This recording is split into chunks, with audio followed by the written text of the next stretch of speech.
Kali ini kami akan merekap alur cerita film yang sangat keren dan epik. Film ini berjudul Memory of Murder 2011.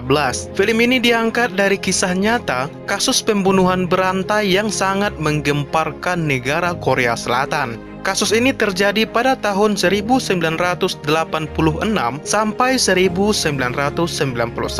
Kasus ini membuat seluruh wanita yang berada di Korea sangat ketakutan atas teror yang dilakukan oleh pelaku pembunuhan berantai ini. Bahkan Presiden Korea Selatan mengumumkan bahwa para wanita tidak diperbolehkan keluar pada malam hari dengan memakai baju berwarna merah, karena korban dari pembunuhan berantai ini selalu wanita yang memakai baju yang berwarna merah dan selalu dilakukan pada saat malam hari. Bagaimana keseruannya? Apakah pembunuh berantai ini bisa tertangkap atau malah ia akan meneror dan membunuh wanita lain demi memenuhi nafsunya? Sebelum itu mohon klik tombol subscribe, like, komen, dan jangan lupa tombol loncengnya ya sob, agar kami lebih semangat lagi dalam mereview film-film keren lainnya. Oke, siapkan kopi, hidupkan rokok, cari tempat untuk rebahan, dan selamat menikmati.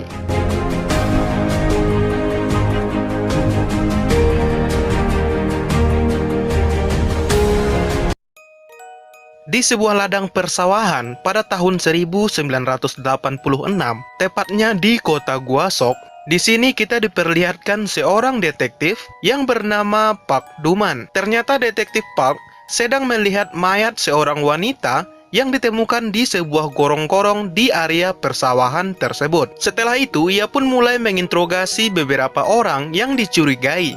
Akan tetapi, karena tidak adanya bukti maupun saksi, penyelidikan itu sia-sia dan selalu menemui jalan buntu. Beberapa hari kemudian, ditemukan kembali mayat seorang wanita di sebuah area persawahan. Di sini dia mendapatkan bukti, yaitu sebuah jejak kaki yang kemungkinan ditinggalkan oleh pelaku pembunuhan tersebut. Akan tetapi karena banyaknya orang yang penasaran untuk melihat mayat tersebut, malah membuat TKP kejadian menjadi rusak dan diinjak-injak oleh anak kecil. Dan sialnya, ada sebuah traktor yang tak sengaja lewat dan melindas jejak yang ditemukan oleh detektif Park sebelumnya di dekat TKP tersebut.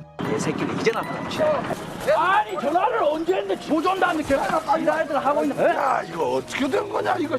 Detektif pun mulai frustasi dengan kasus ini karena tidak adanya bukti yang ditemukan. Lalu dia pulang ke rumahnya dan bertemu dengan istrinya yang bernama Seo Leong. Ia bekerja sebagai perawat di rumah sakit. Istrinya pun bercerita ke suaminya kalau ada rumor yang mengatakan bahwa anak pemilik restoran daging adalah pembunuhnya. Namanya yaitu Guangso. Ia seorang disabilitas yang mempunyai bekas luka bakar di wajahnya. Istrinya berkata bahwa ada seorang warga yang melihat Guangso sering mengikuti korban pembunuhan sebelumnya pada malam hari di saat korban terbunuh. Mendengar hal ini tanpa banyak bacot, Detektif Park pun menangkap Guangso. Di sini, Park mencoba menginterogasi Guangso dengan cara memancing pembicaraannya mengenai wanita. Namun di tengah interogasi yang serius, tiba-tiba datanglah rekan Park yang bernama Yunko dan tanpa basa-basi langsung menendang Guangso. Padahal mereka juga belum tahu pasti kalau dia adalah pelaku sebenarnya.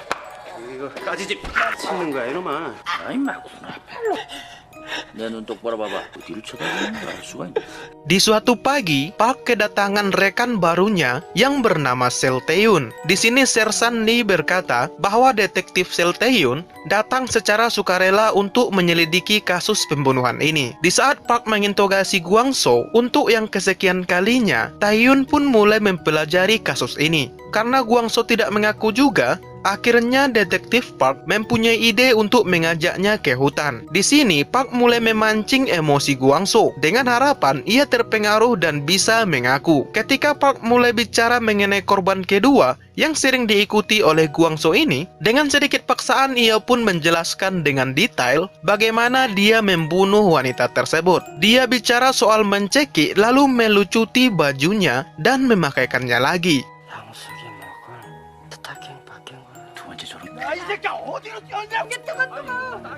Meski kelihatan sudah mengaku, namun Tae-yun tidak merasa yakin dengan pengakuan Guangso karena Guangso adalah seorang disabilitas dan ia sedikit agak gila, sehingga ia tetap mempelajari kasus tersebut hingga malam hari.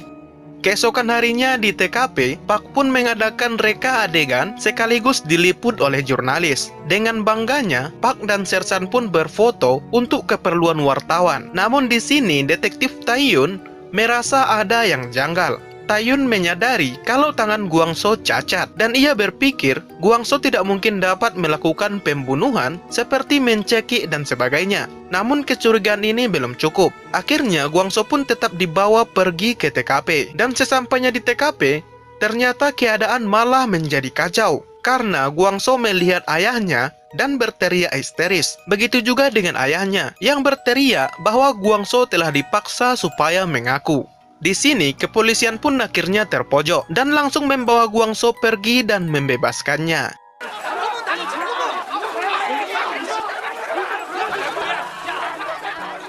Kegagalan Park dan kawan-kawan ternyata membuat Sersan mereka dimutasi dan digantikan oleh Sersan yang bernama Sersan Dongchul. Di hari pertamanya, ia pun menyuruh detektif Park untuk menjelaskan sampai mana perkembangan investigasi pembunuhan ini. Namun di sini Dongchul kurang puas karena ternyata perkembangannya masih sangat jauh dari yang diharapkan. Hanya 1 atau 2 dari petunjuk yang penting yang baru ditemukan. Kalau ternyata pembunuhan ini selalu terjadi di sekitar jam 12 malam. Keesokan harinya, Dongchul pun mengajak semua detektif untuk menuju ke TKP pertama. Di sini ia bertanya apakah ada kesamaan dari setiap korbannya. Dan menurut detektif Tae-yun, tersangka hanya beraksi ketika hujan dan ketika korbannya menggunakan baju merah. Dia juga berkata kalau ada korban ketiga yang belum mereka temukan, yaitu Hyun-sun. Di sini Park tidak percaya dengan dugaan Tae-yun. Ia berkata kalau Hyun-sun lagi di Korea. Namun pemaparan Tae-yun yang cukup masuk akal, mulai dari data orang hilang, warna pakaian, sampai cuaca saat kejadian pembunuhan, membuat Dongchul mulai percaya, apalagi Tae-yun sempat menebak soal lokasi korban ketiga ini. Setelah diberi izin, akhirnya Tae-yun mulai melakukan penyisiran di lokasi yang menurutnya adalah lokasi korban ketiga. Dan benar saja ternyata mereka menemukan korbannya. Setelah dibawa ke rumah sakit, mereka semua di sini mulai menyadari kalau korban ini diikat dengan simpul yang sama seperti korban sebelumnya. Wajahnya juga ditutup dengan celana dalam milik korban, serta lehernya dicekik dengan barang-barang milik korban. Dan semua itu sama dengan yang dialami oleh korban sebelumnya. Setelah kejadian itu, mereka pun sepakat untuk menjebak pelaku. Dan ketika hujan turun, mereka pun menugaskan seorang wanita yang berpakaian merah sebagai umpan. Namun sayang sekali, pelaku tidak muncul juga. Akhirnya mereka berteduh di sebuah pos bersama dengan 2 anak SMP yang kebetulan berteduh di sana. Sementara itu di tempat lain, ada seorang wanita yang diminta untuk menjemput pacarnya. Di tengah perjalanan, ia pun mendengar siulan yang misterius. Dan hal ini pun membuat wanita ini mulai memperhatikan sekitarnya. Namun nahas, dia tertangkap oleh pembunuh tersebut. Dan keesokan harinya, wanita ini pun ditemukan tewas tak berdaya di sebuah ladang. Tetapi ada yang berbeda di sini. Tidak seperti korban sebelumnya yang memakai baju berwarna merah. Di sini korban ternyata menggunakan baju warna lain. Akan tetapi tetap saja para detektif menyimpulkan kalau pembunuhannya sama. Karena mulut korban disumpal dengan celana dalam dan simpulnya juga sama dengan korban sebelumnya. Sebelum lanjut, alangkah baiknya sobat sekalian subscribe channel kami ya sob, dan kirimkan kritik beserta saran di kolom komentar video ini. Bantu kami agar menjadi channel yang lebih baik lagi ke depannya. Oke, lanjut.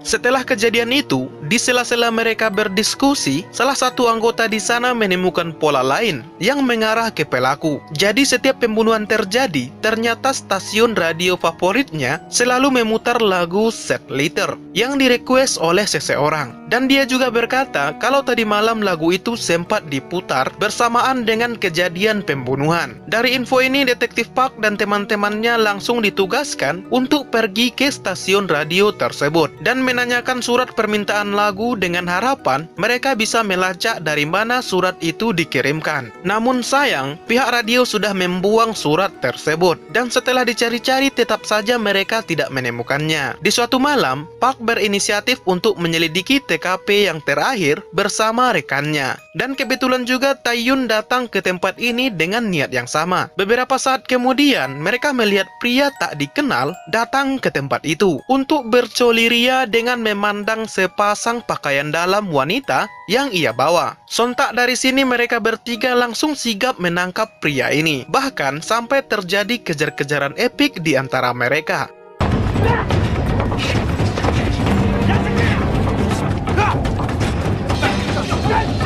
Tak berselang lama akhirnya pria misterius itu bisa tertangkap juga dan mereka langsung menginterogasinya. Di sini pria ini mengaku kalau dirinya hanya ingin bercoli saja tanpa ada maksud lain karena istrinya memang sedang sakit dan tidak bisa memenuhi nafsunya. Namun tentu saja para detektif tidak langsung mempercayainya. Di sisi lain keesokan harinya publik makin resah karena orang yang mereka tangkap adalah orang yang baik yang ditahan secara tidak resmi tanpa bukti apapun. Sama seperti Guangzhou sebelumnya, Detektif Park memaksa pria ini untuk mengakui perbuatannya yang sebenarnya ia tak lakukan. Namun karena terpaksa, akhirnya pria ini menuruti permintaan Detektif Park dengan mengikuti kronologi buatan dari detektif. Di sini pria itu mencoba membela dirinya dengan berkata bahwa ada keanehan yang terjadi di sekitaran sekolah. Di sana ada seorang misterius yang banyak dibicarakan orang-orang. Tentu saja hal ini membuat detektif Tae-yun curiga dan bertanya mengenai hal tersebut. Pria ini langsung menjawab kalau warga desa semuanya sudah tahu kalau ada orang gila yang tinggal di toilet sekolah di desa itu. Bahkan para warga menganggap kalau pembunuh berantai yang selama ini mereka cari adalah orang gila itu.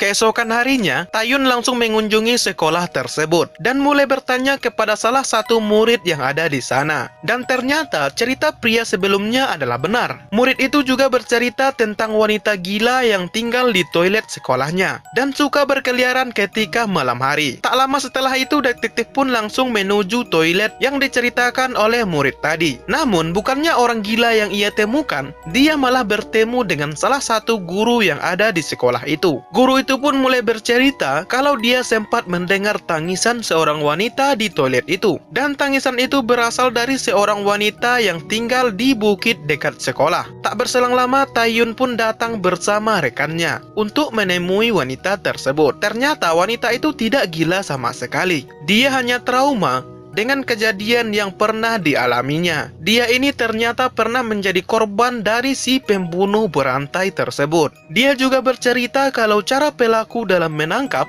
dan mengikat korban sama persis seperti yang dialaminya dulu. Namun sayangnya, dia tidak melihat jelas wajah si pelaku. Dia cuma berkata kalau tangan si pelaku yang pernah menangkapnya terasa sangat lembut seperti tangan seorang wanita.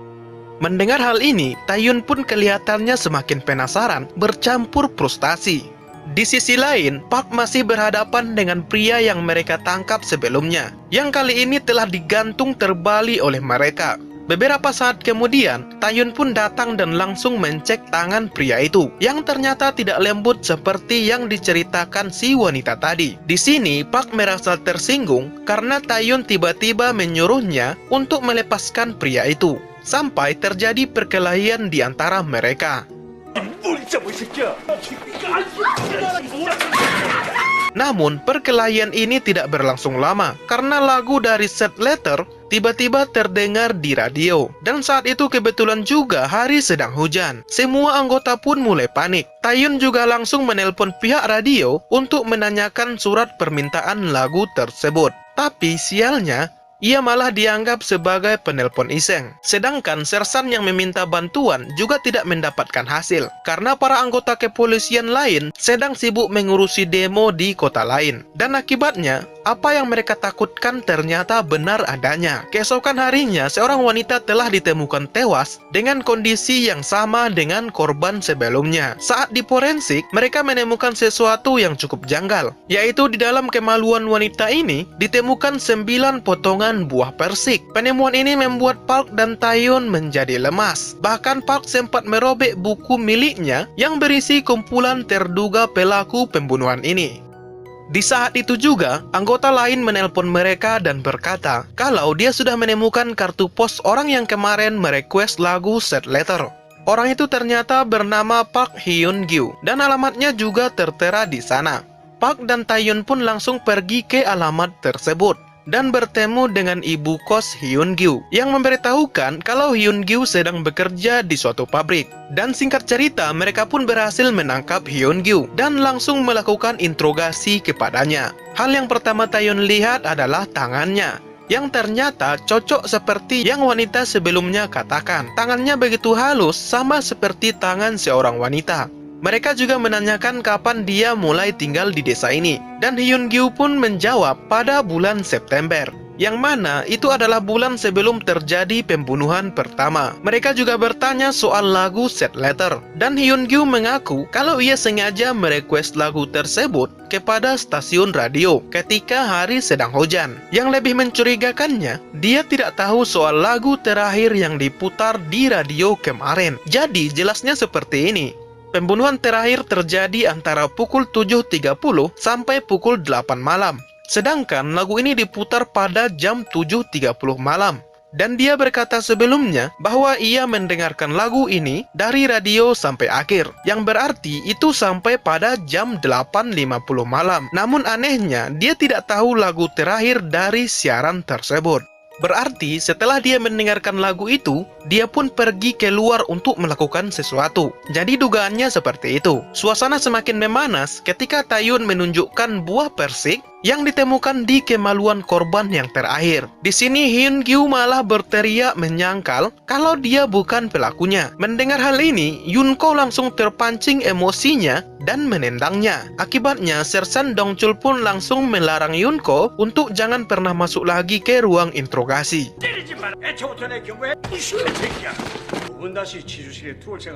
Sambil merasa frustasi, Taeyeon pun mulai berencana untuk menangkap Hyun-gyu dengan cara memaksanya untuk mengaku. Namun di sini ia mengingat sesuatu. Ia mengingat pengakuan yang dilakukan oleh tersangka pertama mereka, yaitu Gwang-so. Ia berpikir bagaimana Gwang-so bisa menceritakan kejadian pembunuhan yang begitu sangat detail. Sedangkan ia tahu bahwa Gwang-so tidak mungkin melakukannya karena Gwang-so adalah orang disabilitas dan tangannya juga cacat. Dia beranggapan bahwa Gwang-so mungkin saja melihat kejadian pembunuhan sebenarnya dan mengetahui identitas dari pembunuh tersebut. Namun karena ia sedikit gila, makanya dia beranggapan bahwa ialah yang melakukannya.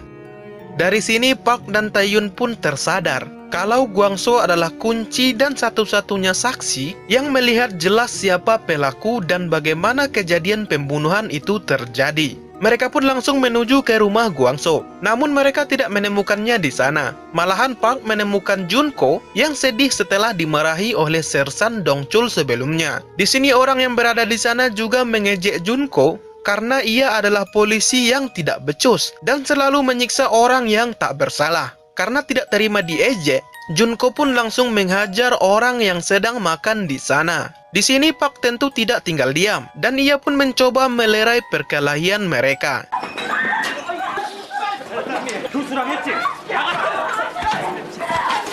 Di tengah kerusuhan, tiba-tiba Gwang-so datang.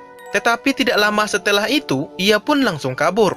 Karena ia tidak sengaja memukul Junko dengan sebuah kayu, yang ternyata kayu itu terdapat paku yang akhirnya menancap di kaki Junko. Akhirnya Park dan Taeyeon pun langsung mengejarnya dan berhasil membujuknya untuk mengatakan apa yang ia lihat waktu kejadian tersebut. Namun sayangnya ketika Gwang-so diperlihatkan foto Hyun-gyu, dia tidak langsung menjawabnya karena ayahnya tiba-tiba datang dan ia beranggapan bahwa Gwang-so sedang disiksa oleh Park dan Taeyeon. Karena panik, Gwang-so pun kabur lagi. Namun nahas, ia harus kehilangan nyawanya karena ia ditabrak oleh sebuah kereta api.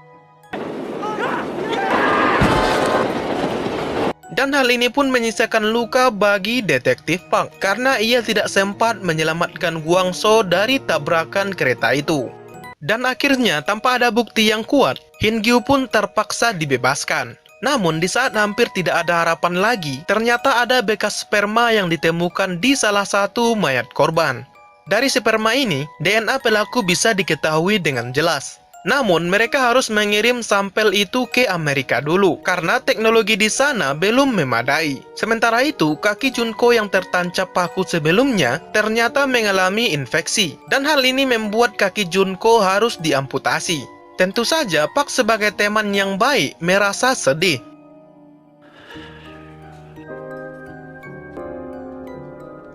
Dan kita bisa mengambil pelajaran dari ini. Mungkin itu adalah balasan untuknya yang tadinya sering memukul dan juga menyiksa orang-orang yang tak bersalah dengan kakinya. Di tempat lain, Taeyun yang masih curiga kepada Hingyu, ia terus mengintainya.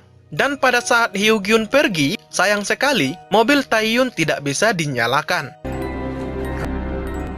Sesampainya di kantor, Taeyun pun berkata bahwa malam ini bisa saja akan ada korban lagi. Dan ternyata memang benar. Keesokan harinya ditemukan ada korban lagi, yaitu seorang gadis yang masih duduk di sekolah SMP.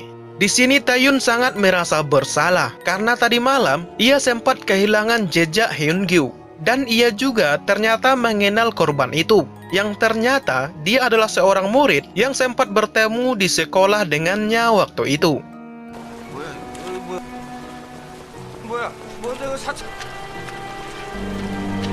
Di sini kita mulai dibuat penasaran. Andai saja tadi malam Taeyun bisa mengikuti Hingyu, dan jika memang dia adalah pelakunya, setidaknya malam itu juga Hingyu bisa langsung tertangkap dan misteri ini bisa segera terungkap. Namun kenyataannya tidak demikian. Tak berselang lama, Taeyun yang emosi langsung pergi dan mengejar Hingyu dan berniat hendak membunuhnya pada saat itu juga.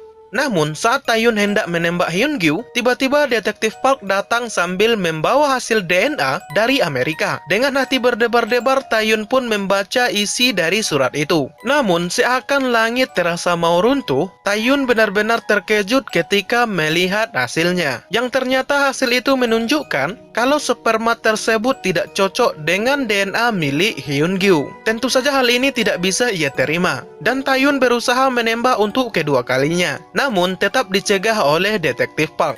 Sampai di sini mereka berdua pun tidak ada pilihan lain selain membiarkan dia bebas, dan kasus ini pun berakhir tanpa tersangka seorang pun.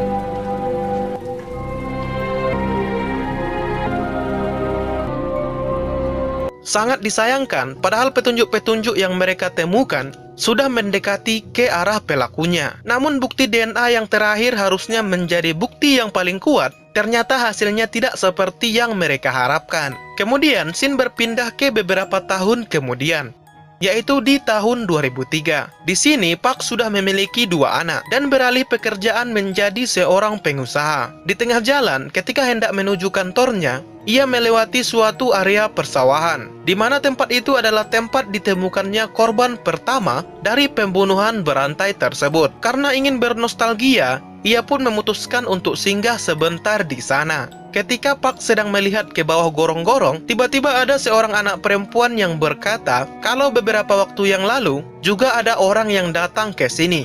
Dan orang itu berkata kepada anak perempuan itu bahwa dulu dia pernah melakukan sesuatu di tempat ini, dan dia ke sini datang untuk mengenang kejadian itu. Dari sini bisa dipastikan kalau orang yang datang itu adalah si pelaku pembunuhan berantai tersebut. Namun apa boleh buat, kasus tersebut sudah ditutup dan Park sekarang sudah bukan seorang detektif lagi. Di sini Park menatap keheranan sebagai simbol kalau sang pembunuh masih berada di sekitar mereka. Dan untungnya pada tahun 2019, sang pembunuh berhasil ditemukan setelah berpuluh-puluh tahun tidak tertangkap. Sang pembunuh ini bernama Lee Chong-ju, dan ia sudah berumur 57 tahun. Dan saat ini ia menjalani hukuman seumur hidup di penjara Korea Selatan. Dari film ini, kita mendapatkan hikmah bahwa Tuhan tidak pernah tidur. Dan Tuhan juga tidak akan membiarkan orang yang bersalah berkeliaran bebas dengan santai. Buktinya, setelah 33 tahun, kasus ini tidak bisa dipecahkan.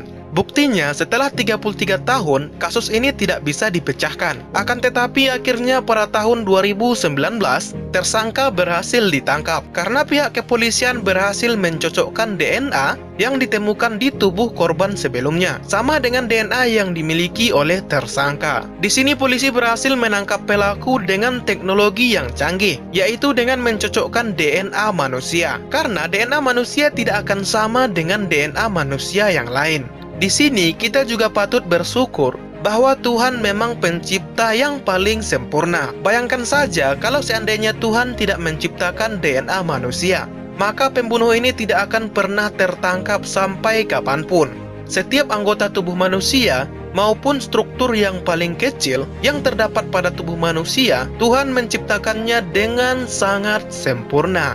Dan film pun berakhir. Terima kasih sudah menonton sampai akhir ya sob. Mohon klik tombol subscribe, like, komen, dan jangan lupa tombol loncengnya agar kami lebih semangat lagi dalam mereview film-film keren lainnya.